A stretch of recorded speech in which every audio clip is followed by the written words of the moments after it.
ഒരു മന്ത്രിക്ക് അങ്ങനെ പറയാൻ തോന്നുമായിരിക്കാം. പക്ഷേ പൊതുവിൽ അത് കേൾക്കേണ്ട സ്റ്റാൻഡ് LDF പൊതുവായ നിലപാടിൻ്റെ ഭാഗത്ത് നിരക്കുന്ന ഒന്നല്ല എന്നാണ് തോന്നിയത്.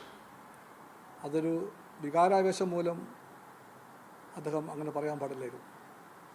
ഈ പണിമുടക്കിന് കേരളത്തിലെ LDF പൊതുവിൽ രാഷ്ട്രീയമായും ധാർമ്മികമായും പിന്താങ്ങുന്നുണ്ട്.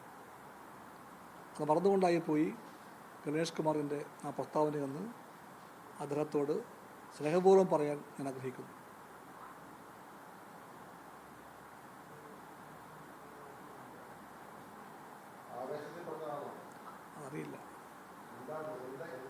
അതറിയില്ല.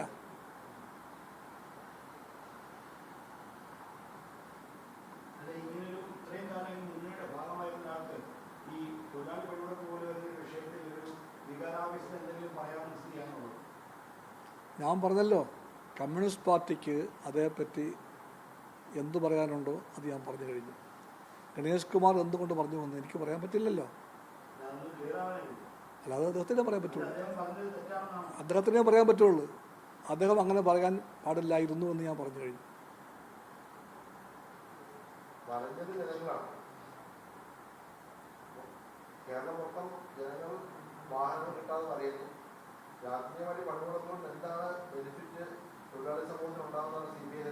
ജനങ്ങളുടെയും രാജ്യത്തിൻ്റെയും എല്ലാ വഴിയും കൊട്ടിയടച്ചുകൊണ്ട് മുന്നോട്ട് പോകാൻ സമ്മതിക്കാത്ത വിധം വിലവർദ്ധനവ്, തൊഴിലില്ലായ്മ, ദാരിദ്ര്യം, വീടില്ലായ്മ, വർഗീയ കലാപങ്ങൾ ഇതിനെല്ലാം ശക്തിപ്പെടുത്തുന്ന ഗവൺമെൻറ് രാജ്യം ഭരിക്കുമ്പോൾ ഈ പണിമുടക്ക് വഴി തുറക്കാൻ വേണ്ടിയാണ്, വഴി മുടക്കാൻ വേണ്ടിയല്ല.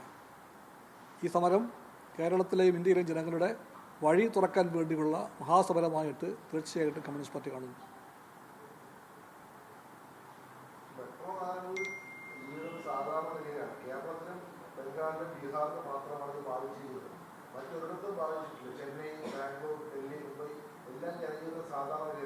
എല്ലാ മെട്രോ നഗരങ്ങളിലും സംഘടിത വ്യവസായങ്ങളിൽ പണിമുടക്ക് മിക്കവാറും പൂർണ്ണമാണ്. എല്ലാ മെട്രോ നഗരങ്ങളിലും സംസ്ഥാനങ്ങൾ തോറും കൽക്കരി, വൈദ്യുതി, സിമൻറ്റ്, തുറമുഖങ്ങൾ തുടങ്ങിയ പല മേഖലകളിലും അന്വേഷിച്ചപ്പോൾ അവിടെയെല്ലാം സംഘടിത മേഖലയിലെല്ലാം തന്നെ പണിമുടക്കിൻ്റെ പ്രതികരണം അങ്ങേയറ്റം പൂർണ്ണമാണ്, ആവേശകരമാണ്.